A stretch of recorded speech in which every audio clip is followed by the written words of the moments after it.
exactement ça. Donc, mesdames et messieurs, bonjour. Nous avons juste quelques minutes de retard et en même temps d'avance. Donc, c'est la troisième séance de ce séminaire intitulé Anthropologie au Maroc, ethnographie, expérience et multimodalité, qui est co-organisé par le Centre Jacques Berck, le NIMAR, qui est le centre de recherche néerlandais, l'Université Hassan II et l'Université Mohamed V. Coordonné par Aziz à ma gauche, Léon Buskens qui est absent et Fadma Aïtmous aussi absente et moi-même donc qui suis chercheur ici au Centre Jacques Berck, Manat. Et donc ce séminaire donc, qui a eu une nouvelle mouture avec une nouvelle programmation mensuelle cette année. Donc la troisième séance et nous avons le plaisir d'accueillir Khalid Mouna que va introduire mon collègue Aziz. Et voilà, présenter sa contribution et nous sommes heureux de te recevoir ici parmi nous. À toi, donc bonsoir à toutes et à tous. Encore un petit mot de remerciement à l'intervenant Khalid Mouna qui vient de Meknès. Donc je tiens à te remercier au nom du comité d'organisation.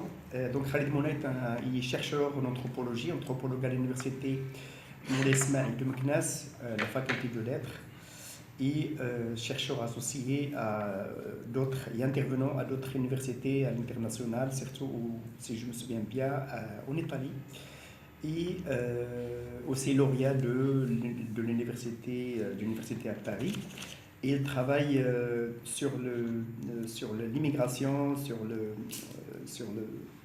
il a aussi dirigé, il a produit des ouvrages dont je parle le premier qui est connu, donc sa spécialité c'est le bled de Kif.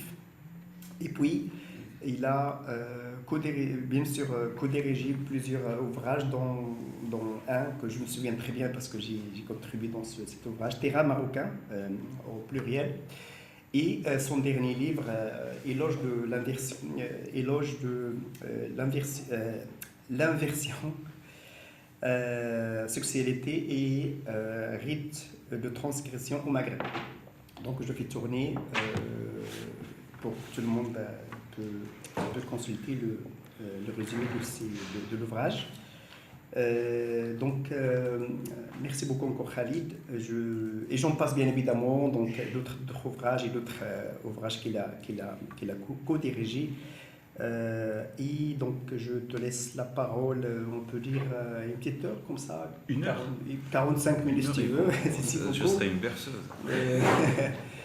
Non mais tu prends le temps qui te convient et après l'essentiel c'est d'échanger avec toi dans ce moment avec la salle. Merci beaucoup. Je suis extrêmement ravi d'être là, sachant que je suis déjà passé, parce que c'est un livre qui date d'il y a 2 ans, publié chez La Croisée des Chemins. Et en fait, aujourd'hui, j'ai fait un choix de ne pas présenter forcément en fait, le contenu du livre, parce que je l'ai fait dans des émissions, je l'ai fait avec des journalistes, avec notre ami présent aussi, dans une émission aussi spéciale et tout.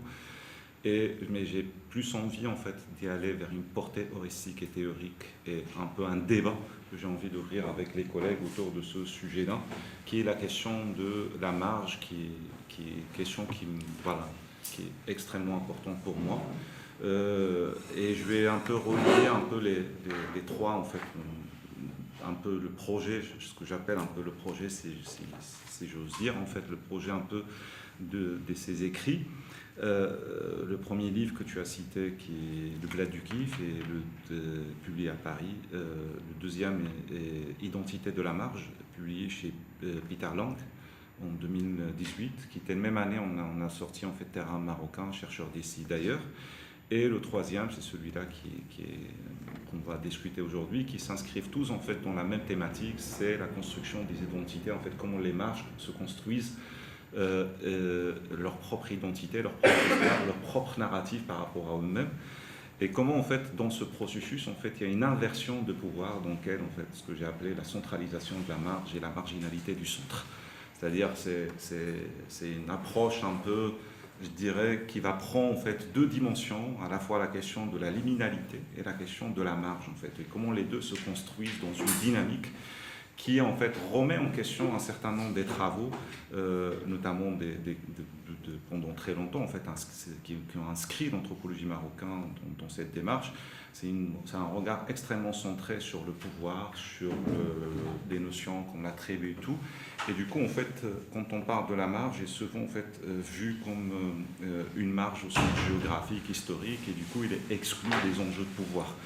Et à travers ces travaux, c'est une manière pour moi, quand j'ai travaillé sur le bled du Kif, en fait, je travaille sur la carrière des Bzinaza, des trafiquants de cannabis, ou quand j'ai travaillé sur l'identité du Rif, en fait, à partir de Hirak du Rif, qui a été une référence pour moi, et l'Aïcha, Aïcha al-Hamdouchia, pas Aïcha Kandisha, en fait, parce que ce sont deux choses qui sont très différentes. On peut revenir en fait après, par la suite, en fait, où je fais la différence ou la distinction entre une légende et un mythe qui s'opposent complètement, en fait, les deux.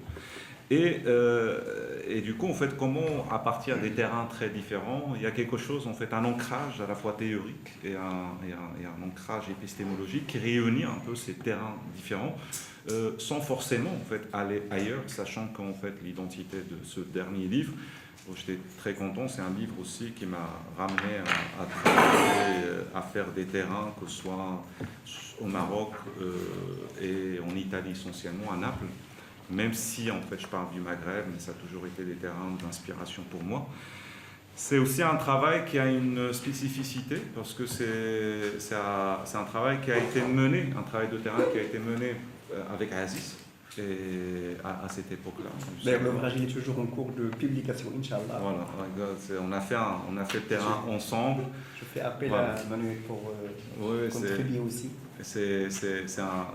Voilà, c'était une belle expérience en fait, parce que c'est un travail, le résultat d'une bourse Marie Curie à l'époque en fait. Et du coup, pendant 3 ans, on a fait ensemble un travail de terrain. Voilà, c'était un peu les deux figures, un peu. C'est grâce aussi à Aziz que j'étais introduit auprès d'Ahmed Shah, et voilà, je suis devenu par la suite un peu proche de certains d'entre eux, jusqu'au moment en fait où, quand je finis mon terrain, en fait, je sors définitivement. J'ai jamais remis les pieds en fait sur ce terrain-là. On parlera après. J'ai mes propres raisons, on reviendra. J'ai rien à présenter en fait pour une simple raison, c'est que éthiquement en fait on m'a interdit de prendre des photos pendant mes terrains, ce qui fait que j'ai strictement aucune photo en fait. Et du coup j'ai rien à vous proposer en termes de photos ou d'images. Pour moi en fait la recherche et l'éthique ça va ensemble, ce qui fait que j'ai jamais volé de photos, j'ai jamais pris un entretien enregistré en cachette ou quoi que ce soit. Et voilà, c'est aussi la raison pour laquelle il n'y a pas quelque chose en fait à présenter, c'est-à-dire j'aurais pu faire le choix de quelques photos volées par-ci par-là en fait sur internet qu'on peut trouver, il y en a 5 ou 6 qui revient, mais j'ai fait le choix éthiquement de ne pas prendre ça, et du coup en fait j'ai que ma mémoire et mon équipe en fait de l'époque, des assistants Zakia, Sofiane et tout en fait qui travaillent avec moi et sur le terrain, et voilà. Et du coup ça, voilà, c'est pour ça c'est un travail qui est extrêmement spécifique. Je vais revenir, comme je dis tout à l'heure, en fait sur quelque chose qui m'apporte encore aujourd'hui, un peu qui me questionne aujourd'hui dans une démarche réflexive par rapport au rapport en fait nord-sud, le rapport avec les chercheurs nord, les chercheurs sud. J'étais moi-même marqué par certains propos de mes collègues européens, où je faisais des conférences et j'entends, il y a un petit anthropologue marocain qui parle là, qui est super intéressant et tout. Même parfois des collègues en fait, européens qui demandent des invitations en fait, pour venir faire du terrain au Maroc, mais qui ne connaissent strictement rien du tout sur l'université marocaine en fait. Et du coup, en fait, il y a toute cette problématique qui vient, en fait, qu'est-ce qu'on représente de point de vue, en fait, des collègues européens, en fait, quand ils viennent chez nous. C'est la raison pour laquelle je veux que ce travail-là soit aussi un dialogue, une ouverture de discussion avec ces collègues-là, avec ce regard parfois de supériorité, en fait, où on regarde par le haut, et où les études n'ont pas supprimé la distinction entre société occidentale et non occidentale comme objet d'étude, et la ligne de démarcation entre Occident persiste encore aujourd'hui, comme le dit en fait Jacques Gaudi, sans aucun doute raison lorsqu'il dit beaucoup d'anthropologues ont une tendance à considérer que leurs généralisations, leurs concepts, leurs procédures s'appliquent aux structures élémentaires pour reprendre le titre de l'ouvrage éponyme de Lévi-Strauss, en fait, sur les structures rudimentaires.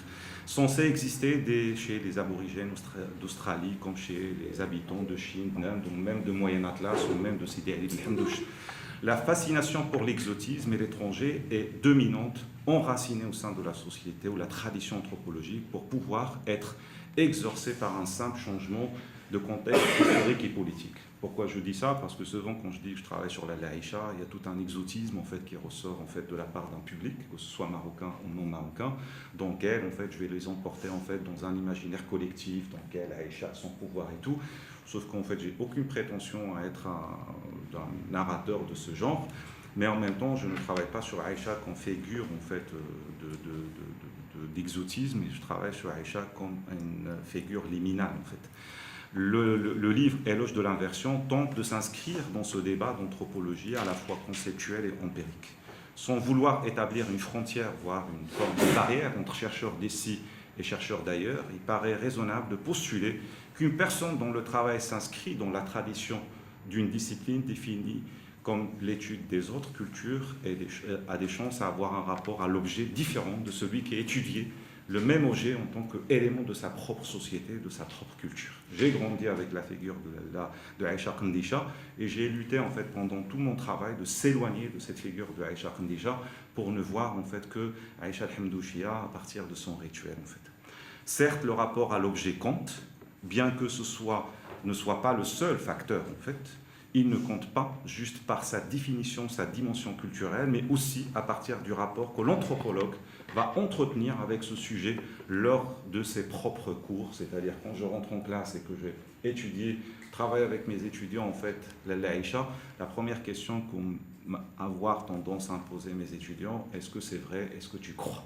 Et du coup, la question de croyance est centrale, en fait, qui m'est renvoyée moi-même en tant que un bon musulman qui croit ou non en fait, à ce type des idées farfelues, qui c'est pas le vrai islam, c'est pas les vraies figures, etc., que c'est du mythe, c'est quelque chose, en fait, si Emmanuel, par exemple, arrive en classe, je l'invite pour présenter le même sujet, on va jamais lui poser, en fait, la question, est-ce que tu crois ou non? Or, moi, en fait, c'est la première question que mes étudiants, ils vont me poser, en fait. Quand je dis mes étudiants, c'est aussi le public marocain. Faire du terrain sur Aïcha et enseigner Aïcha, et les formes de transgression qui lui sont associées pendant un cours dans le contexte marocain n'est pas la même chose en fait. C'est-à-dire j'ai eu la chance de parler de même sujet dans un autre contexte culturel, que ce soit belge, français, italien ou portugais. Ça a été quelque chose d'extrêmement différent. En fait, la réception de l'information et la réception de contenu n'est pas le même. Le chercheur local est confronté à des difficultés et des questions qui lui rappellent en permanence que les éléments enseignés figurent dans sa propre culture et qu'il doit soit les remettre en question, soit les réviser pour les ramener toujours en fait, à une manière orthodoxe de voir en fait, sa propre culture et sa propre religion.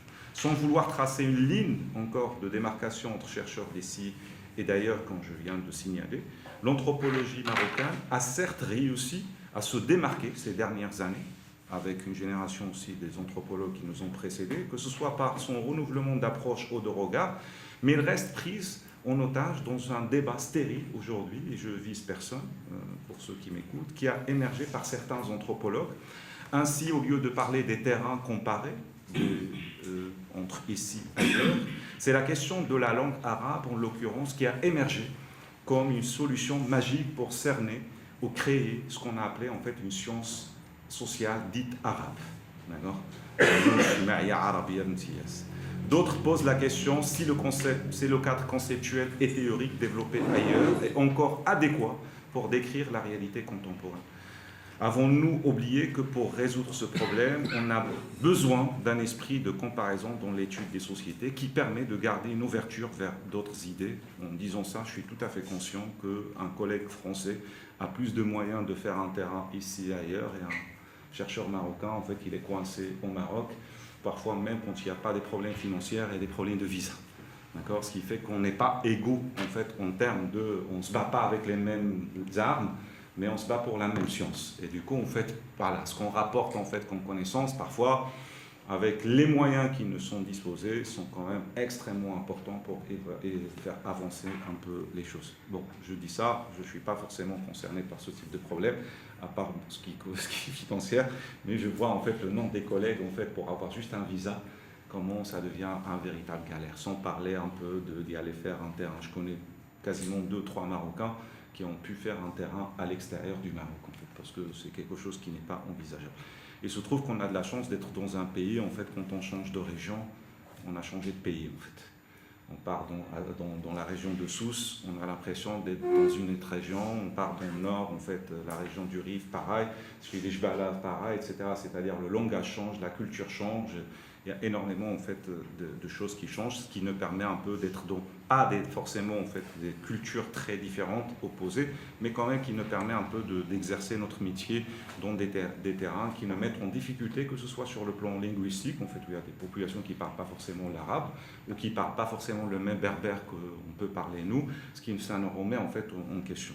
Alors, on peut faire, voilà, on peut, comme j'ai dit, en fait, qui permet de, voilà, on a besoin d'un esprit de comparaison dans l'étude des sociétés qui permet de garder une ouverture vers d'autres idées, mais on peut faire cela de manière féconde, on ne peut faire cela plutôt de manière féconde et efficace que si on a un point de vue personnel.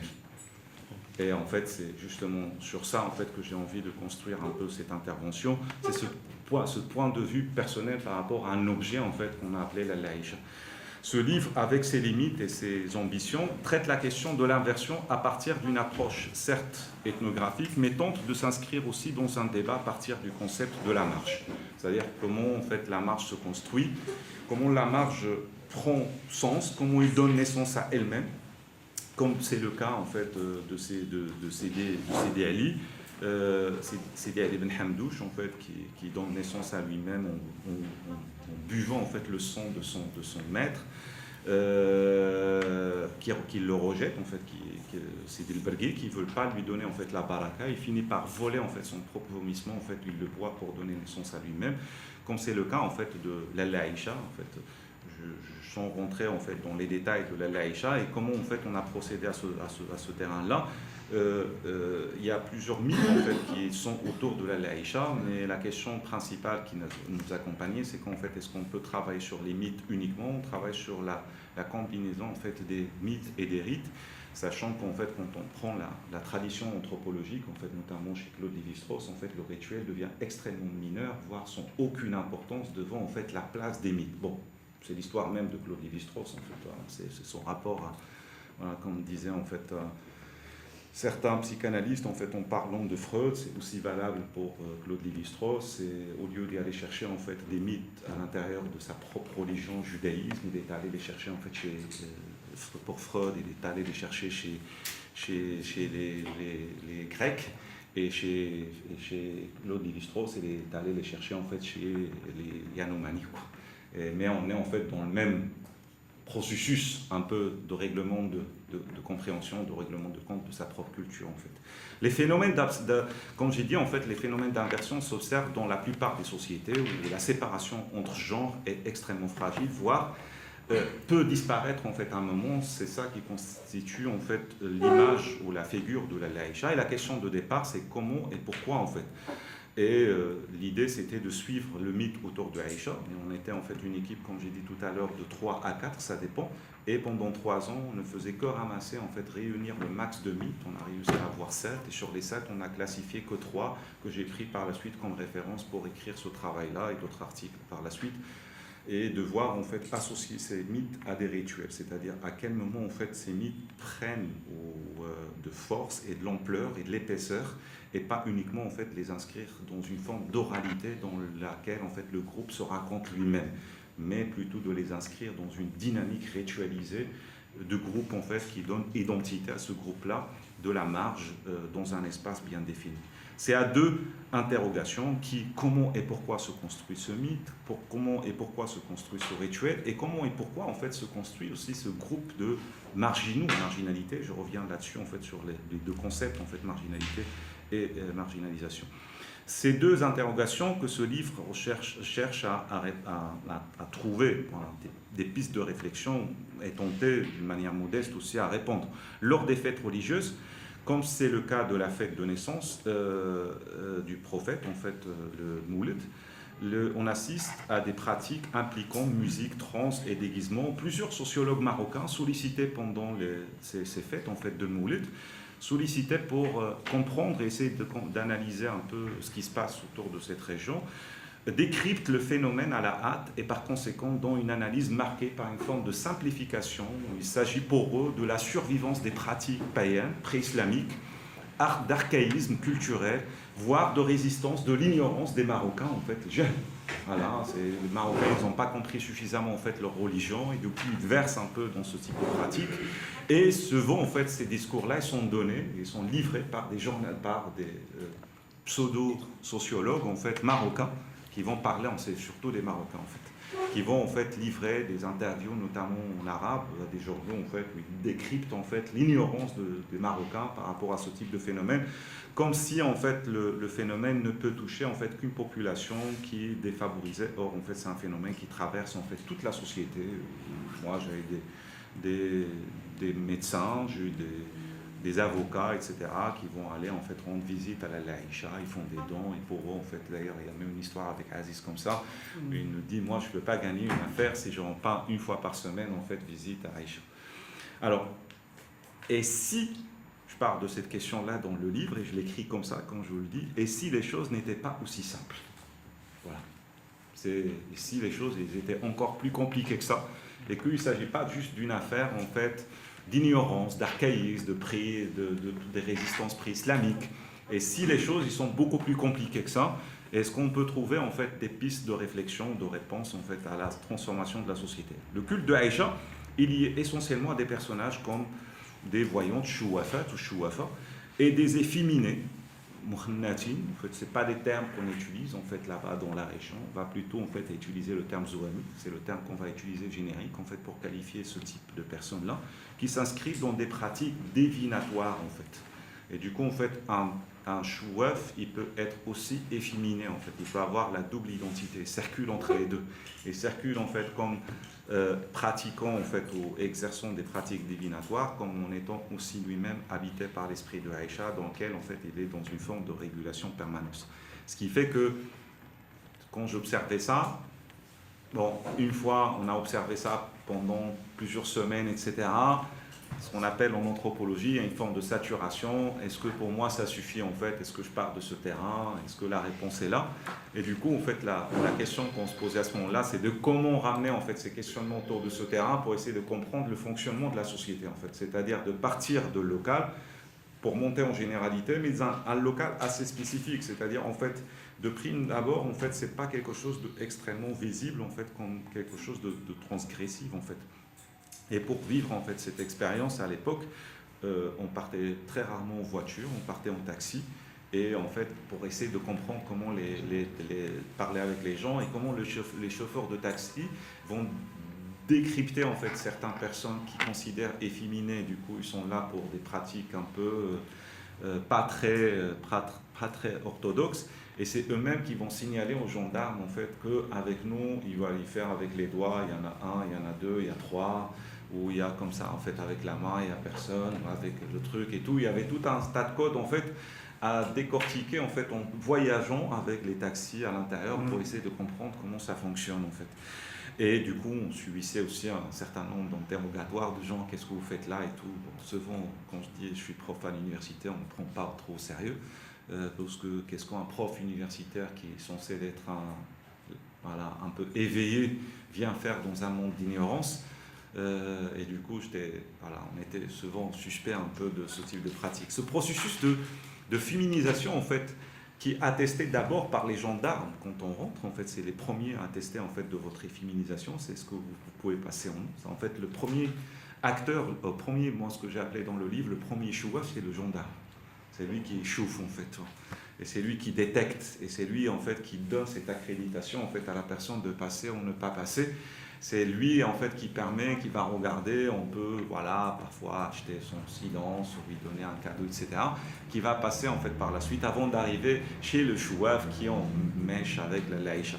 Mais ce processus de féminisation en fait du corps, on peut l'observer en fait dans d'autres sociétés. On l'observe en Italie en fait. Je reviendrai là-dessus, chez les femminili, en fait, des montagnes de Sante Vergine en Italie, à Naples essentiellement, on le voit aussi en Inde, on le voit au Mexique, on le voit au Brésil, où la marche joue son identité en coulisses de la société pour substituer des rôles complexes qui représentent des attentes individuelles. C'est-à-dire on n'est plus en fait dans des attentes de la société par rapport à nous, mais on est par rapport à des attentes que nous-mêmes, on attend de nous-mêmes en fait. C'est un moment d'inversion temporaire. Le mythe de Aïcha n'est pas séparé de son contexte et de sa dimension historique, politique et culturelle. Il est certes possible de pousser l'analyse dans le détail, mythe après mythe, mythème après mythème, mais les connexions sociales de ce mythe et politique, y compris dans le fonctionnement politique, ne sont pas faites de choses, mais d'États entrant en relation duel, en fait, l'une avec l'autre. Quand je dis en fait duel, ça n'explique pas et ça ne dit pas du tout en fait la dualité. Ils ne s'opposent pas en fait, ils se définissent l'un avec l'autre en fait. Ce sont un peu près ce qu'on dit, on dit en fait les deux faces de la même pièce en fait. Et pour moi, en fait, c'était aussi un moyen de sortir de la binarité en fait instaurée pendant très longtemps dans le cadre de l'anthropologie marocaine et de poser en fait les objets, de dire en fait, si dualité existe, elle est complémentaire en fait. Elle n'est pas là pour s'opposer l'une à l'autre comme on a fait avec l'islam populaire, l'islam officiel et tout, pour dire à la fin, bon, fin de compte, peut-être pendant une semaine, on assiste à un islam dit populaire, mais vers la fin de la semaine, ce qu'on appelle la main, on est devant un islam officiel quand le roi en personne envoie en fait une énorme vache blanche en fait comme cadeau pour les saints. Et du coup en fait toute la communauté se réunit autour de ce don, les dire, pour en fait soit il est censé être égorgé, mais la plupart du temps il est revendu dans le marché et en fait l'argent est redistribué entre la famille en fait des saints au lieu que ce soit en fait de la chair donnée aux pauvres. C'est-à-dire en fait il y a tout un mécanisme économique capitaliste en fait extrêmement marchand et tout qu'on peut observer en fait pendant ces moments. Les mythes et le rite prennent en considération l'aspect cérémonial dans ce sens économique et religieux et politique autour de Aïcha, dans lequel en fait la grotte de Aïcha est louée à l'époque, était louée à 400 000 dirhams la semaine. Ce sont les marchands en fait qui louent et on les chauffards. Et par la suite, en fait, ils revendent en fait la marchandise, en fait, notamment les bêtes. Malgré leur dimension localisée, le mythe et le rite de Aïcha ouvrent une analyse du système dans sa globalité, car il résume les tensions qui relient le local et le central, entre politique et religieux, entre économique et cérémonial. Autrement dit, le mythe et le rite nous donnent à voir comment les tensions de genre qui existent au sein de la société se construisent et comment ils se résoudent au sein de cette même société. Comment ils sont organisés et comment autour d'eux s'organisent les accords entre les différentes parties. Et à cette fois-ci, en fait, on va mobiliser, y compris en fait les pouvoirs invisibles pour résoudre en fait ces problèmes qui sont liés au rapport de genre, en fait, de soi-même avec soi-même et de soi-même avec la société.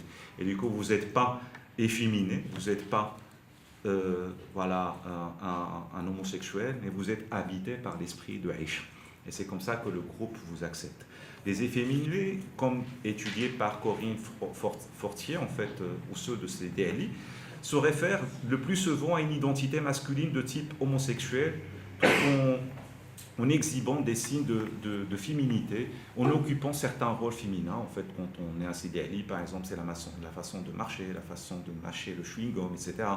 Ce sont un tas de signes en fait, qu'on va envoyer en fait, aux personnes. Aujourd'hui, plusieurs d'entre eux, que j'ai pu, par exemple, personnellement rencontrer dans le quartier espagnol en fait, de Naples, préfèrent utiliser en fait, le terme de ragione à leur propos, un terme qui se réfère à l'homosexuel passif en fait. Ils prennent comme référence la Madonna Nera, en fait, qui existe de la montagne de Sante Vergine, connue également pour la Mama Chiavona. Et en fait, la Mama Chiavona, en fait, c'est exactement le même terme que les homosexuels, en fait, ou les efféminés de CDLI, ils vont appeler la Laïcha parce qu'on l'appelle Mouima. Et en fait, le terme Mouima, qui veut dire la maman, en fait, c'est la mamma. En fait, on trouve en fait exactement les mêmes références. Ce processus complexe de création d'une identité de genre, où on le repère aussi en Inde, où on les trouve aussi dans le nom de Hijra. En fait, la figure la plus emblématique de Hijra, c'est Sophie Baba, décrit de façon variée dans la littérature savante et populaire comme des uniques, des travestis, des homosexuels, des bisexuels, des amophrodite, des androgènes, des transsexuels, etc. En fait, on va les décrire de différentes manières. Au sein de ces hijras, on distingue entre ceux qui sont nés avec des organes génitaux ambigus, d'accord, et ceux qui le sont par castration. Et dans le cas en fait de Sidi Ali, on va très rarement en fait faire cette distinction entre ceux qui sont nés avec et ceux qui se sont transformés, parce qu'en fait le terme de castration, s'il existe, il est souvent caché à travers le fait que Mskoun d'Aïcha, en fait c'est Aïcha qui a transformé, qui a détourné en fait sa sexualité naturelle en fait entre parenthèses, et qui l'a transformé en fait en un corps efféminé. Et du coup, en fait, c'est pas de sa faute, et du coup, on va utiliser un certain nombre de grammaires en fait pour expliquer ce processus-là, dans lequel, en fait, la plupart du temps, on va dire, ce que tu vois, c'est pas ce que tu vois en réalité, parce que c'est pas, en fait, il l'a pas choisi, en fait. C'est ça qui est le plus important, en fait. La force de groupe Hijra, étudiée par un grand anthropologue indien, Serena Nanda, tient à leur ambiguïté sexuelle qui est associée érotique et ascétique. Et ça, c'est ce que j'ai remarqué essentiellement dans le cas de Sidi Ali, où la plupart du temps, en fait, les gens ont beaucoup plus de mal en fait, avec l'homosexualité masculine que l'homosexualité féminine. C'est-à-dire, en fait, quand il s'agit de féminin, c'est beaucoup plus accepté, on est très tolérant, il n'y a pas de soucis, etc. C'est même l'objet d'une certaine fascination, d'un certain aussi de fantasme. Or, en fait, l'homosexualité masculine relève de rejet, d'égo, en fait. D'accord, un homme ne peut pas pénétrer un autre. Par contre, une femme fait partie. Du coup, on va beaucoup plus s'approcher en fait des femmes on va essayer de s'éloigner des hommes. Une des travaux de Françoise Desluneaux, qui a travaillé sur Aïcha Kandisha, se demande si on peut considérer Aïcha, il parle de la figure de Aïcha, comme une mère castratrice. En fait, c'est elle qui est à la base de cette castration. Il note à juste titre que celle-ci incarne et cristallise une angoisse dont il serait fort intéressant de voir la diversité selon les lieux d'enracinement et la nature enfantine ou adulte de la crainte exprimée en fait par ces personnes-là. Mais l'important est qu'elle soit figure d'errance, image de nomadisme imaginaire et collectif, parce que Aïcha en fait voyage, et le terme qu'on va utiliser en fait dans ce contexte, c'est tsif. D'accord, il change de figure. D'ailleurs, en fait, c'est exactement le même terme qu'on va utiliser quand on parle de mrzin au Maroc. En fait, le mrzin qui tsif. C'est-à-dire, en fait, c'est pour ça, en fait, je compare dans le dernier chapitre de ce livre-là entre le pouvoir central politique et la laïcha, en fait. Parce que les deux qui tsif, en fait, c'est un peu, il est un jour avec vous, un jour, il donne, en fait, il change de face. Il a, Aïcha, comme le Marzin, a une capacité de gestion. En fait, il avale tout le monde. Il a strictement aucun problème en fait, à avaler tout le monde, à mâcher tout le monde. Les islamistes, comme la gauche, comme les laïcs. Et Aïcha, c'est pareil, en fait. Elle est capable aussi d'avaler, de digérer tout le monde, en fait. Il ne souffre pas de problème de digestion. D'accord, comme le Marzin, qui ne souffre jamais de problème de digestion. Tout le monde passe. D'accord. Et c'est ça, en fait, la force de Aïcha pour moi, en fait.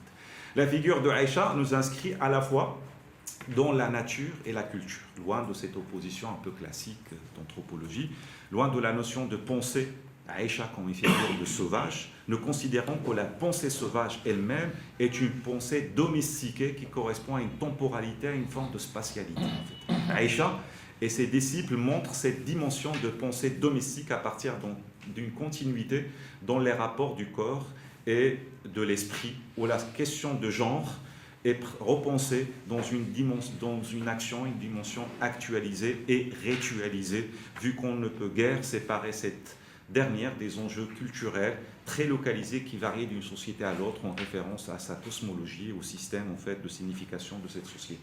C'est-à-dire en fait la façon dont les gens ils vont pratiquer ce rite. Et c'est là en fait où le rite devient extrêmement central dans le démarche de ce livre. J'ai envie de dire dans notre démarche parce que le livre je l'ai écrit personnellement, mais en fait voilà, encore une fois c'est comme voilà, c'est la petite fierté de ce livre, c'est que le terrain, je ne l'ai pas fait seul en fait. On était plusieurs sur le même terrain et du coup je voyais d'autres événements à travers le regard des autres. Et j'ai pris plaisir en fait à faire du terrain avec mes doctorants et mes étudiants grâce à ça en fait, parce qu'on ne voyait pas la même chose. C'est-à-dire en fait, c'est un micro, mais tout le monde ne le voit pas tous de la même manière. Chacun le voit de cette position. Et quand on se réunissait le soir, en fait, il y avait des discussions en fait phénoménales sur ça. On passait du temps en fait à discuter de ce qu'on a observé. Juste un trou en fait dans un mur en fait faisait l'objet d'une discussion des heures en fait sur ça, qu'est-ce qu'on a vu, sans forcément faire de l'interprétation en fait personnelle. C'était uniquement par rapport à ce que les gens font. Le rite de Aïcha a une fonction dans ce sens liminal qui se joue davantage comme une expérience corporelle qu'au niveau de récit oral en fait. Et ça, encore une fois, qui nous intéressait aussi dans ce travail, c'est-à-dire on ne s'arrêtait pas sur les récits oraux de la population ou des gens, en fait, ou de ceux qui pratiquent, mais il fallait les suivre aussi dans leur pratique. Et du coup, en fait, l'expérience physique pour nous était extrêmement importante. Ce qui fait que c'est, d'ailleurs, j'ai dit tout à l'heure, je n'ai jamais revenu sur ce terrain-là parce que c'est un terrain qui m'a le plus épuisé physiquement et parce qu'on devait faire plusieurs allers-retours avec des rituels en fait, de sacrifice. Et on finissait un et on revenait, et il y en avait l'autre qui repartait, on revient avec lui, ce qui fait qu'on peut se retrouver à faire une dizaine en fait, d'allers-retours non-stop. Or, les chouafs eux-mêmes prenaient une pause entre une cérémonie et une autre. Nous, on ne prenait jamais de pause. On était là, tout le temps. C'est à un moment donné, en fait, sachant qu'on avait un problème aussi de nourriture, c'est qu'on, personnellement, je n'osais pas trop manger, en fait, assez d'aide. Je le dis, j'ai aucun problème avec ça. C'est aussi une partie que j'ai écrite dans le premier chapitre, en fait, du livre, en fait, mon rapport à ce terrain, où j'ai trouvé un dégoût, en fait, en termes de nourriture. Je ne mangeais pas, à part, en fait, le khobz et le harsha et du thé, en fait, c'était ma nourriture, en fait, pendant toute la journée. Et je dormais à la maison à Meknès, à l'époque j'habitais à Meknès encore, j'avais fait des allers-retours, la lumière allumée, je fermais jamais les lumières parce que j'étais seul. Et parce que j'entendais souvent la musique de Hayajat, ce qui fait que dans ma tête ça sonnait mais en permanence, c'est-à-dire quand j'éteignais la lumière, je voyais des lumières en fait en face de moi, ce qui fait que je ne dormais que les lumières allumées, sauf s'il y a quelqu'un à côté de moi. Sinon, en fait, ça a duré pendant des mois, en fait. D'ailleurs, je pense que je le dis. Je le dis, c'est ça. Voilà. En fait, je voulais faire de ce livre une forme de thérapie personnelle, en fait. Je lui dis, bon, je dis tout, en fait, parce que les anthropologues ne disent jamais un peu comment le ressenti en fait du terrain et tout. Ils ne parlent jamais de ça, parce qu'en fait, il y a une forme un peu de pudeur. En fait, j'avais envie de respecter strictement rien du tout. En fait, c'est l'écriture de ce livre, c'est d'inverser tout. En fait, je suis dans l'inversion. J'ai écrit un livre sur l'inversion et j'ai envie d'inverser tous les codes. Et du coup, je ne respectais strictement aucun code en fait dans ce livre. C'est-à-dire, je disais exactement ce que je ressentais de A à Z en fait. Et le rite met en action le mythe. C'était ça le point focal en fait. C'est une inversion de structuralisme en fait. C'est son rite, il n'y a pas de mythe en fait. À travers lui, le mythe est mis en scène dans un spectacle vu du grand public. On le regarde en fait. On ne regarde pas le mythe, mais on regarde le rite.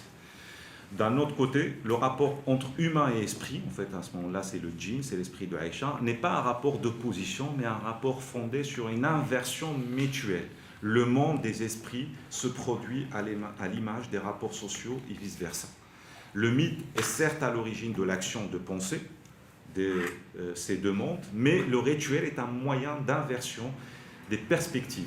C'est de l'esprit de Aïcha qui habite le corps et celui qui est habité par elle et qui part de son nom, car il devient lui-même Aïcha par amour. Ça, en fait, le chouaf lui-même devient en fait Aïcha. Il inverse en fait le pouvoir, temporairement en fait. C'est lui qui habite Aïcha et c'est pas Aïcha qui l'habite.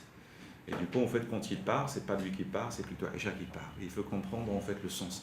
Je me souviens, on était dans une cérémonie où j'ai fait la gaffe de ma vie. En fait, je la raconte souvent à mes étudiants en classe. C'est-à-dire, en fait, je pense que c'était sur le toit. Ils égorgeaient une vache et du coup, en fait, elle s'est mise debout. Et moi, en fait, par réflexe, pour un peu, mon mécanisme de défense était très haut, je disais, putain, il n'a pas égorgé complètement, quoi. C'est à moitié, il a à peine touché, c'est pour ça qu'il n'a pas tombé. Et là, je vois 3 personnes, en fait, qui se tournent vers moi, et ils me disent, non, c'est Aïcha. Et là, je dis, voilà, c'est... Tout de suite, en fait, je me bats en retrait, je dis, oui, effectivement, je suis Aïcha. Il n'y a pas... Voilà, c'est... Désolé, j'ai pas saisi un peu l'acte et tout, voilà, c'est sur le coup. Et en fait, il y a toute une cérémonie de discussion et de paroles qui va s'engager avec cette vache, en fait, debout, par le shérif, en fait, qui lui parle dans les oreilles, il dit, voilà, Mouima, je te pardonne et tout. En fait, c'est un rituel dans lequel en fait, il va égorger sa mère, en fait, il se lève et après il lui pardonne et après il part pour libérer son âme.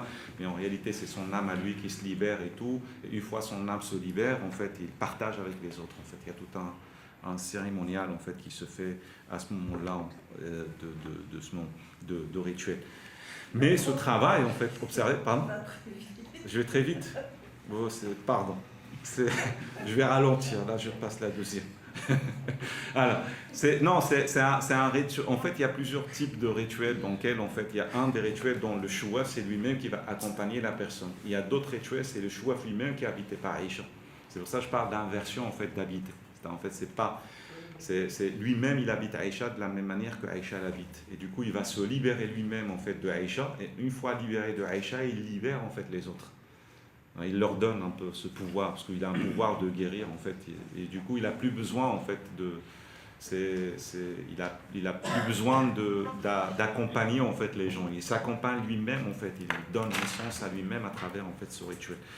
Et bien sûr, en fait, quand on fait un terrain de ce genre, en fait, je reviens un peu là-dessus, ça nous ramène forcément à l'étude de Hmacha de Clapanzano, qui a centré son regard sur le monde masculin en tant que reproducteur d'une tragédie sociale. Mais attention, quand je dis Clapanzano et Hmacha, c'est encore un des plus gros classiques en fait chez nos collègues européens qui enseignaient comme une vérité absolue en fait des sociétés archaïques. On ne va pas aller chercher en Amazonie, ils sont juste à côté en bas de chez nous, au Maroc.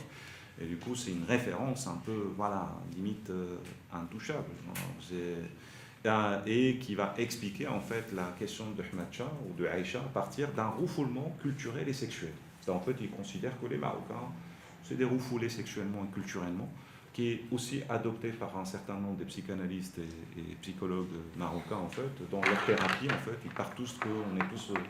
Il y a un refoulement sexuel. Dans ce cas-là, tout le monde est refoulé sexuellement. Je ne vois pas pourquoi les Marocains soient refoulés sexuellement uniquement. Les Américains, c'est les plus gros consommateurs des films porno. Et du coup, il faut aussi les intégrer dans ce type de refoulement mondial, universel de sexuel.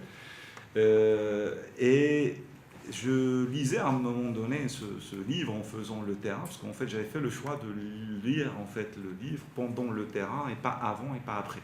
Et du coup en fait il me permettait un peu de reprendre des questions un peu majeures que Clapanzano pose pour les accompagner. En fait c'est quand Clapanzano lui-même il m'accompagne en fait sur mon terrain. Et il introduit dans sa démarche un ensemble d'anthropocentrismes occidentaux qui voit l'autre à partir de ses propres cris culturels, où les rapports dichotomiques structurent l'ensemble des relations entre hommes et femmes. L'étude des mythes et des rites autour de Aïcha et les formes d'inversion permet de concevoir les constructions de la connaissance à la fois subjective et objective des acteurs. En fait. Les phénomènes et processus de marginalisation ne renvoient directement à la problématique de la marche. À cette dernière renvoie aux formes des frontières établies. Autrement dit, une forme limant construite à travers plusieurs dimensions, à la fois géographique, en fait c'est le sanctuaire de Sidi Ali ibn Hamdouche, historique en fait à partir de l'histoire de l'installation de Sidi Ali dans ce douar-là, et par une innovation des mythes. En fait, comment les mythes ils sont innovés, en fait, je vais expliquer comment, en fait, parce que les mythes ne sont plus associés à ce moment-là aux descendants de Sidi Ali ibn Hamdouche, les Hamdouchiens. Ils sont à l'extérieur en fait du groupe. Ce sont les chouafat et les chouaf qui viennent des grandes villes comme Tanger, Tétouan, Casa, Fas, Meknès, qui rapportent et qui ramènent avec eux leurs propres mythes et qui s'installent dans ce village-là avec des mythes en fait propres à eux. Donc en fait Aïcha est venue les chercher et leur a donné un hkam, en fait un jugement. Ils ont fait en fait les 7 un peu les travaux d'Hercule. En fait, ils doivent visiter plusieurs grottes et faire un examen physique, etc. Une preuve, ils doivent s'abandonner eux-mêmes avant que Aïcha leur donne en fait leur pouvoir. Et à partir de ce moment-là, en fait, je commence à parler d'innovation du mythe et enfin une interconnexion extraterritoriale, celle qui échappe aux Shorfa descendants des saints de Sidi Ali et Sidi Ahmed. D'accord? Au point, par exemple, je me souviens, avec Aziz, on est invité pour faire une conférence chez les Ahmadcha. Il y en a un qui vient me voir, il me dit, mais ça fait 1 an que tu es sur le terrain, tu n'es jamais venu me voir. Moi, je suis un peu surpris par la question. Et il me dit, oui, il ne faut pas croire qu'on ne te voit pas. Tu passes ton temps avec les putes et tu ne viens jamais nous voir. C'est... Parce qu'on a interrogé les femmes. Voilà, exactement. Exactement. Et du coup, en fait, pour eux, pour résoudre en fait, le conflit, c'était très simple en fait. Les femmes avec lesquelles vous parlez, c'est des putes. Et du coup, ça ne compte pas. D'accord? Ça ne peut pas être une référence en fait, de votre histoire. On remet en cause complètement en fait ce discours-là, et du coup, en fait, si vous voulez la vérité, c'est représenté du point de vue des Shorfa. Rationnel. Sauf qu'en fait, ce qui était intéressant, c'est que tous les Shorfa louaient des maisons et des garages à ces putes. Et c'est grâce à cette location-là qu'eux, ils vivent. Et du coup, on aurait dit, mais économiquement, en fait, vous êtes extrêmement en fait, gagnant dans cette affaire, parce qu'il n'y a plus personne des Shorfa en fait, qui donne strictement aucune baraka. Parce que la dynamique des mythes et des rituels accompagnés par ce que j'ai appelé en fait cette dynamique extraterritoriale dépassait largement en fait la dynamique que les Shorfa peuvent imposer sur ce terrain. Et du coup, ils étaient dépassés par les événements venant de l'extérieur et en fait, ils ont réussi à transformer leur business en fait de baraka un business en fait purement commercial dans lequel en fait ils louent des garages, des maisons, ils construisent des hôtels, etc. Où leur chiffre d'affaires est résumé en 7 jours par mois. En 7 jours en fait ils font en fait un peu on va dire les économies en fait d'un an de travail. Alors ça c'est le premier en fait point. Et du coup, comme j'ai dit au début, ce travail en fait me ramène un peu à ce projet dans lequel, en fait, pour moi, commence à se construire un peu les marges à travers ces 3 dimensions. Et je souhaite revenir sur 2 paradigmes qui, la marge et marginalité, en fait. La marge, dans ce sens, n'est pas ici un cadre théorique. C'est en aucun cas, en fait, je considère la marge comme un cadre théorique, mais plutôt comme un concept opératoire. Par concept opératoire, je parle, en fait, d'un concept qui sert à donner sens à des espaces discursifs de la vie tels qu'ils sont décrits et représentés par les acteurs eux-mêmes. Par concept, je souhaite mettre en avant une production active de la connaissance qui s'accomplit non par une influence d'un extérieur sur un intérieur, mais par l'émergence d'un niveau de compréhension qui ne peut plus se penser que dans la constellation, en fait, où c'est les acteurs eux-mêmes en fait, qui me donnent toute leur connaissance, en fait. Ces marges traduisent donc un processus historique qui l'explique parfaitement bien en fait. Vous n'avez même pas besoin en fait de poser 2 ou 3 questions. En fait, ils parlent parfaitement bien de ça. Révèlent des pratiques de stigmatisation. Ils vont parler de ça. On est stigmatisé, d'accord, mensonné. Ils utilisent même le terme en fait mensonné. On est pointé du doigt par les gens parce qu'on est différent. Ils vont même en fait mettre le mot différence qu'en devant, mais aussi donnant lieu à des formes de résistance et d'inversement de sens de la part de la population appartenant à ces marges. C'est-à-dire, en fait, ils mettent aussi en avant leur forme de résistance et de contestation par leurs propres pratiques, en fait. C'est-à-dire, en fait, on était devant des acteurs, il y avait quasiment, en fait, c'est eux-mêmes qui conceptualisent leurs pratiques, en fait. Ils parlent d'un discours extrêmement clair, avec des idées très claires, ils mettent les étapes, ils mettent même, en fait, dans leur discours la différence qui existe entre eux et les autres, tel groupe, machin et tout, les références. On vous a dit forcément ça, mais c'est pas forcément ça. Moi, je vous dis ça, j'ai la preuve, ils vous ramènent, ils vous montrent, etc. Ils vous fait toute une archéologie, en fait, de savoir, avec des profs physiques, en fait. Ils se déplacent avec vous. Ils vous donnent le temps. Ils vous disent, je viens avec vous pendant la visite, je vais vous expliquer un peu tout le processus. Et la définition de la marge ne s'avère pas facile malgré tout ça, car entre marge et marginalité, on crée une sorte de confusion de sens. En aucun moment, en fait, quand je parle de marge, en fait, souvent, en fait, il y a des gens qui viennent poser, en fait, marge et marginalité, ça va dans les 2 sens, mais en aucun moment, j'emploie les 2 mots dans les 2 sens. Entre marge et marginalité, il y a une grande partie qui en fait relève de la tradition de la sociologie de la déviance, qui a tenté de saisir les phénomènes marginaux moins que de dégager les mécanismes de leurs caractéristiques. C'est-à-dire en fait toute la confusion que nous avons aujourd'hui entre marge et marginalité vient essentiellement de la sociologie, de l'anthropologie de la déviance en fait. Et autrement dit, les marges en fait sont ainsi opposées à la centralité de la société. C'est comme ça qu'on a défini les marges. D'accord ? D'ailleurs, on peut prendre en fait cette définition même chez Durkheim en fait, la notion d'anomie en fait, qui va nous donner en fait ça. Autrement dit, en fait, c'est une marge qui s'oppose à l'ordre. On a un ordre et en fait la marge vient s'opposer en fait à ça. La déviance est dans ce sens l'opposé de la normalité et le contre-culture à la culture, le singulier à l'universel. Autant de bipolarités qui ont permis de figer la marge dans une approche normaliste, dans laquelle, en fait, quand on parle de déviance, en fait, c'est constitué d'un groupe de marginaux, en fait, voilà, et en fait, jugé par un groupe dominant de ceux qui construisent, en fait, le centre. Dans d'autres écrits, comme celui de Giddens, par exemple, la marge est un effet indésirable du changement, voire une anomie au sens du Durkheim. Or, une société n'est saisissable qu'à travers des pratiques et des discours inachevés de ces individus, notamment ceux qui constituent en fait sa marge elle-même. Et c'est pour ça en fait j'avais écrit en fait une autre critique sur le dernier travail de Raymond Jamous en fait sur les marges du Maroc en fait où il perçoit en fait les marges comme en fait c'est le centre qui a créé les marges en fait dans l'histoire du Maroc en fait y compris l'histoire politique monarchique. Ce sont les marges qui construisent le centre et jamais le centre qui construit en fait la marge. Même la dynastie alaouite elle-même est descendante des marges en fait.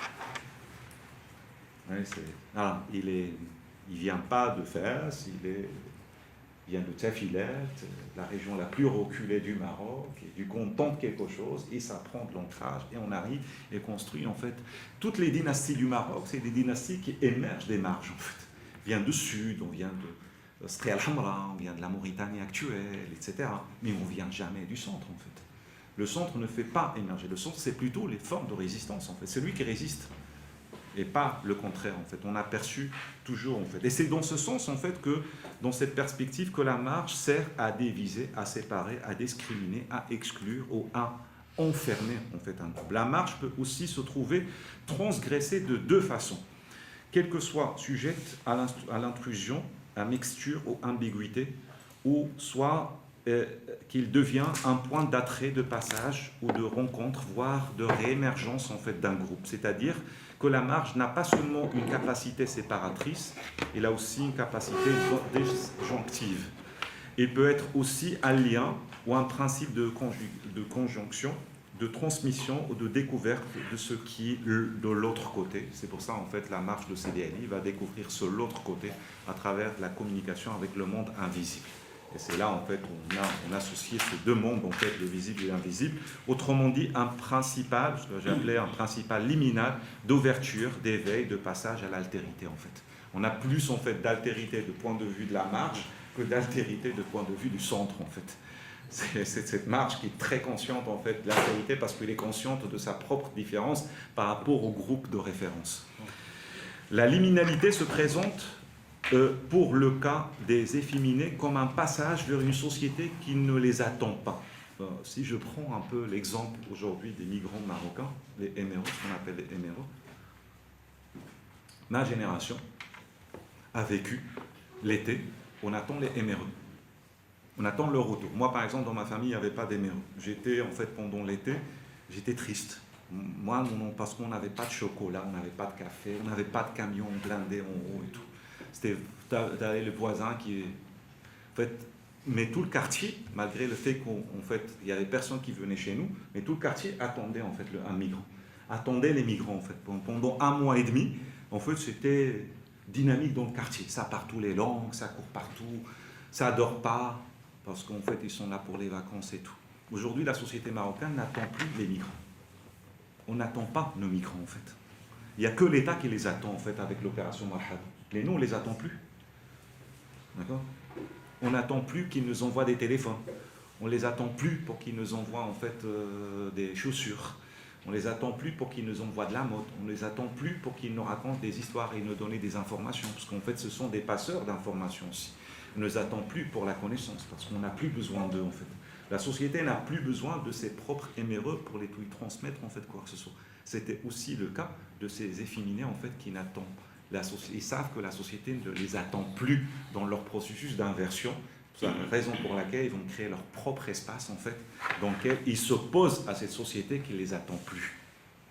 Et dans cette perspective, en fait, je perçois, en fait, cette dynamique. Le corps, la liminalité, comme j'ai dit, se présente pour le cas des efféminés comme un passage vers une société qui ne les attend pas. Le corps de l'efféminé est une fois en contact avec Aïcha, il rentre en contact avec elle, il offre une scène et un modèle au service de cette attention portée aux frontières de l'ordre social et culturel au sens cosmologique du terme. En fait, il la transgresse. Il accompagne son propre groupe avec. C'est-à-dire, en fait, on a assisté à des scènes. On parlait pendant 1 heure. Est-ce que ce que tu as vu, c'est ce que j'ai vu? Parce que c'est pas possible ce qu'on a vu.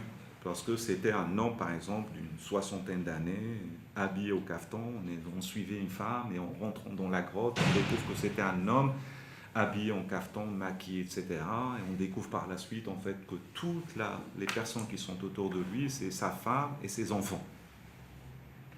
Et du coup, en fait, on était plus en difficulté nous-mêmes que eux. Parce qu'en fait, nous, on ne savait pas. On avait des attentes, en fait, mais nos attentes culturelles, nos codes culturels, ils étaient remis en question en permanence, en fait. Et du coup, c'est pour ça, en fait, je dis que partait de ce principe-là, les efféminés, une fois rentrés en contact avec Aïcha, mettent en scène un modèle en scène une forme de mise en question, de remise en question des frontières de l'ordre social et culturel qui existent, en fait. C'est par rapport aux marges que la normalité, que des conduites et des personnages peuvent apparaître comme ambigus, aberrants, marginaux. D'accord? Voilà. Bon, à vrai dire, en fait, c'est nous-mêmes qui on était marginaux dans ce groupe-là, pas le contraire. C'est-à-dire, en fait, une fois dedans, vous vous sentez extrêmement, en fait, marginal, en fait, parce que vous représentez une sorte d'anomalie dans le système, en fait, et pas le contraire. Le processus liminal, et je ne sépare pas, en fait, entre le processus liminal et la question de la marge, en fait, parce que la liminalité dans sa dimension, sa définition comme un espace d'entre-deux, représente en fait cette marge qui existe dans un espace d'entre-deux. Parce que celui qui construit, qui fait partie et qui construit la marginalité, fait partie de la normalité. Et lui-même, en fait, dans la centralité, la normalité. Mais il se détache, en fait, des normes de la normalité pour construire un espace de marginalité ou de la marge, pour revenir par la suite, en fait, à la normalité. Et c'est cette manière circulaire, en fait, de remettre en question, en fait, le centre dans son rapport aux marges qui nous intéresse, en fait, à ce moment-là, et de voir comment ça circule, en fait, en permanence, et de point de vue, en fait, des concepts et tout. Par exemple, un des mots qu'on travaille beaucoup à ce moment-là, c'est le terme, en fait, sbab, ou niya, ou l'iman. En fait, c'est la première fois, moi-même, je comprends, en fait, le sens, en fait, pas, malgré le fait qu'on a grandi avec cette idée, innamal a'malu binniyat. La conduite, c'est par l'intention.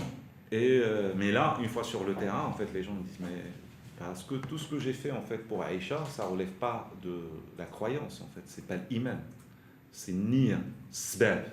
Et du coup, en fait, la distinction entre les deux mondes est faite par ceux qu'on considère, en fait, qui sont dans la marginalité, en fait. C'est eux-mêmes qui font la distinction. Et te dit, Shafi, Wallah, celui qui guérit, c'est Dieu. Et en fait, on est croyant à Dieu. Mais là, c'est juste, en fait, sbab. D'accord? C'est juste, en fait, une excuse, en fait, pour provoquer quelque chose, pour rentrer avec quelqu'un dans un lien, dans quelque chose et tout. Et du coup, ils font la séparation, en fait, des deux mondes, sans que, je me souviens, en aucun moment, on leur a posé cette question. En fait, ça venait spontanément, en fait, d'eux, parce que probablement, ils ont interprété notre regard par rapport à leur rituel d'une manière différente, comme en étant, en fait, comme en faisant partie du centre, en fait, ou de ce centre qui les juge. C'est comme ça, en fait, qu'ils perçoivent, en tout cas, j'ai senti, perçu par ces gens.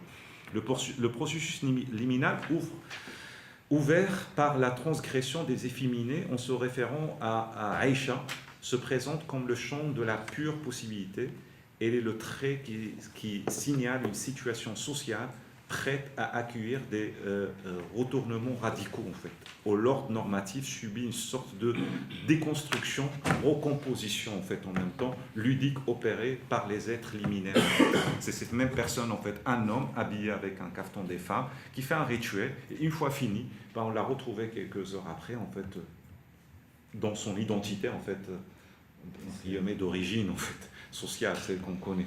Et du coup, en fait, on remet en cause en fait un processus pendant un certain temps. C'est-à-dire, en fait, quand je dis le processus liminal, c'est pas un processus qui est censé de remettre en cause en fait la structure sociale d'une manière permanente en fait, et créer une anti-structure d'une manière temporaire pour revenir par la suite à cette même norme en fait. Vous voyez, c'est comme les Marocains, ils ont tous quelque part, bon, je fais un peu mon sens commun, ils ont tous des relations extra-conjugales, hors mariage, ou célibataires, ils ont des copines et tout, mais si vous questionnez les Marocains sur les relations sexuelles hors mariage, tout le monde est contre. Vous voyez ce que je veux dire? C'est-à-dire, en fait, ils sont à la fois dehors et dedans, quoi. Ils pratiquent tous, en fait, des relations sexuelles, en fait, hors mariage. Ils imposent en fait à leurs copines de ne pas être habillées, foulardées, d'être un peu open et très machin. Par contre, il va imposer à sa sœur le foulard et de sortir couverte. C'est-à-dire en fait il y a cette dualité en fait qui est existentielle en fait, dans laquelle on va vivre sans forcément créer en fait des oppositions. On peut être pour et contre. Et du coup en fait cet espace pour moi, ça résume aussi ces différentes formes un peu de. Aujourd'hui par exemple quand on prend, je parlais avec quelqu'un, quand on prend par exemple le débat aujourd'hui sur la Moudawana au Maroc. Au Maroc, il y a un consensus autour de la monarchie. En fait, on ne dit pas un mot. En fait, il y a une seule chose sur laquelle on va s'attaquer directement à la monarchie, c'est la Moudawana. En fait, on rejette en fait toutes les propositions faites par la haute autorité au pays, sachant qu'en fait cette haute autorité au pays sur la question féminine et sur la question de changement de la Moudawana, il est extrêmement en avance par rapport aux Marocains et leurs partis politiques. C'est-à-dire, c'est pour une fois, en fait, on a une monarchie qui est vachement en avance, mais ce sont les Marocains qui sont rétrogrades à ce niveau-là. En fait, et vous voyez, en fait, le débat autour de dernière réforme de la Moudawana, les attaques qui sont faites, en fait, à ces réformes, etc., c'est des attaques directes, en fait, à l'institution royale elle-même, qui porte, en fait, ce changement-là. Et c'est là, en fait, qui est intéressant de voir, en fait, comment ces processus liminaux, entre deux, en fait, ils sont joués au sein d'une société. Le Maroc, c'est pas une exception, c'est juste, en fait, l'idée, c'est de porter le même regard sur ces processus liminaux ailleurs qu'ici, en fait, et de ne pas voir l'exotisme, c'est ça l'idée. Tout ça pour résumer un peu mes propos, que Aïcha ne relève pas de l'exotisme, mais relève plutôt des processus liminaux, de la marge et de la marginalité, qu'on peut observer aussi dans d'autres sociétés. Alors, c'est à travers cette mise en scène et par leur corps que les êtres liminaires déstructurent le système culturel et créent un nouveau espace en fait, d'expression qui leur permet en fait, d'exister en fait, temporairement en présence en fait, de pouvoir en fait, politique et de pouvoir, parce que c'est le pouvoir politique lui-même qui organise en fait les événements de Aïcha, c'est les autorités, le Qaïd, le Bacha, l'Ahmed, tout le monde organise, et ça finit toujours par la cérémonie, ça finit avec le cadeau du roi, c'est-à-dire c'est pas un espace où la transgression se passe à l'extérieur du groupe en fait, il est à l'intérieur en fait du groupe, vu et connu de tout le monde, sauf qu'on va essayer de contrôler un peu l'image qui ne circule pas. Vous savez, les Marocains ils sont devenus un peu très radicaux sur la question de l'image du Maroc à l'extérieur. L'ordre sociétal fonctionne comme une normalité ou la santé sociale, ce que j'appelais en fait moi la santé sociale du groupe. C'est-à-dire en fait on doit apparaître en bonne santé pour le monde entier. Quand je dis en bonne santé, pas uniquement physique, et aussi politique. On doit apparaître très bien. Du point de vue de tout le monde, on a saisi la Coupe du Monde pour essayer de vendre un peu voilà, la marocanité, la spécificité marocaine, etc. Je peux le dire à votre place, parce que je sais que vous ne pouvez pas le dire, mais moi je peux le dire. Le corps, ou plutôt l'image culturelle du corps, est exposée au regard du pouvoir politique. Les chouafs pensent l'ordre social et culturel par l'inversion et par un regard qui se marginalise. L'inversion n'est pas seulement un principe de symbolisation du monde habituel par l'anti-même, c'est-à-dire en fait, on va créer un autre anti-même dans un espace en fait qui est celui de la laïcha. Il concerne aussi une optique ontologique. L'ordre et le désordre ne sont pas des contraires, ne se sont pas opposés. ils sont perçus également comme des termes coexistentiels ou coexistants en fait. Ils existent l'un avec l'autre. L'ordre ne peut exister qu'avec et à côté de désordre pour construire en fait un imaginaire collectif dans lequel en fait on va imaginer un pouvoir politique, culturel, social.